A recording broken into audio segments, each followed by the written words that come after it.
AG ನ್ಯೂಸ್ಗೆ ಸ್ವಾಗತ. ಕಾರವಾರದ ಪ್ರಸಿದ್ಧ ರವೀಂದ್ರನಾಥ ಟಾಗೋರ್ ಕಡಲ ತೀರದಲ್ಲಿ ಸಮುದ್ರದ ಅಲೆಗಳ ಅಬ್ಬರಕ್ಕೆ ಸಿಲುಕಿ ಮುಳುಗುತ್ತಿದ್ದ ಇಬ್ಬರು ಪ್ರವಾಸಿಗರನ್ನ ಸ್ಥಳೀಯ ಯುವಕರು ಸಮಯ ಪ್ರಜ್ಞೆ ಮೆರೆದು ಪ್ರಾಣಾಪಾಯದಿಂದ ರಕ್ಷಿಸಿದ್ದಾರೆ. ಪ್ರವಾಸಿಗರ ಗುಂಪೊಂದು ಕಡಲ ತೀರಕ್ಕೆ ಭೇಟಿ ಕೊಟ್ಟಿತು.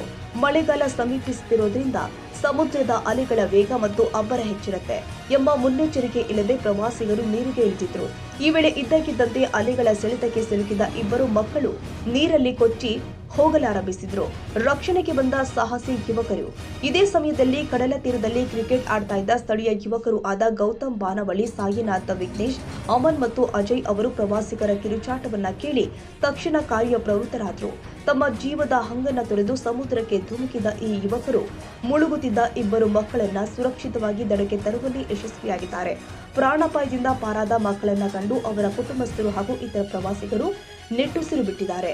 ರಕ್ಷಣೆ ಮಾಡಿದ ಯುವಕರು ನಂತರ ಪ್ರವಾಸಿಗರಿಗೆ ಹಿತವಚನ ನೀಡಿ, ಮಳೆಗಾಲ ಆರಂಭವಾಗ್ತಾ ಇರೋದ್ರಿಂದ ಸಮುದ್ರದ ಅಲೆಗಳು ಅಪಾಯವಾಗಿರುತ್ತೆ, ದಯವಿಟ್ಟು ಯಾರು ಕೂಡ ನೀರಿಗೆ ಇಳಿಯಬೇಡಿ ಅಂತ ಮನವಿ ಮಾಡಿದ್ದಾರೆ. ಸ್ಥಳೀಯ ಯುವಕರ ಈ ಧೈರ್ಯ ಮತ್ತು ಸಮಯ ಪ್ರಜ್ಞೆಗೆ ಸಾರ್ವಜನಿಕ ವಲಯದಲ್ಲಿ ವ್ಯಾಪಕ ಶ್ಲಾಘನೆ ವ್ಯಕ್ತವಾಗ್ತಾ ಇದೆ. Sadiq Mulla, Uttara Kannada, AG news. ಕನ್ನಡಿಗರ ಮೆಚ್ಚಿನ ನಿಮ್ಮ ಎಜೆ 24/7 ನ್ಯೂಸ್ ಕನ್ನಡ ವಾಹಿನಿ ಇದೀಗ ಟಿವಿಯಲ್ಲಿ ಲಭ್ಯ. ವೇಳೆ ನೋಟಿಸ್ ಕೊಟ್ಟಿದ್ರೆ ವಾಪಸ್ ತಗೋತೀವಿ. ಇವತ್ತು ವಕ್ಫ್ ಪ್ರಾಪರ್ಟಿ ಅಂತೇಳಿ ಬರ್ತದೆ ಅಂತ ಹೇಳಿದ್ರೆ ರೈತರು ಬೀದಿಗೆ ಬಂದ್ರೆ ಏನ್ ಮಾಡ್ಬೇಕಾಗತ್ತೆ? ಯಾರು ವೋಟ್ ಹಾಕಿಲ್ಲ ಅಂದ್ರೆ ಗ್ಯಾರಂಟಿನೆಲ್ಲ ಸ್ಟಾಪ್ ಮಾಡ್ಬಿಡ್ತೀವಿ.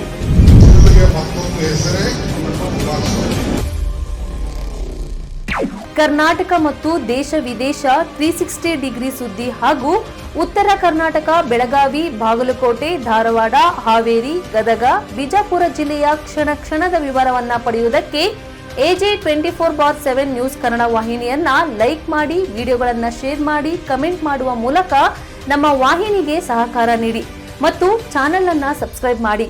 ಧನ್ಯವಾದಗಳು.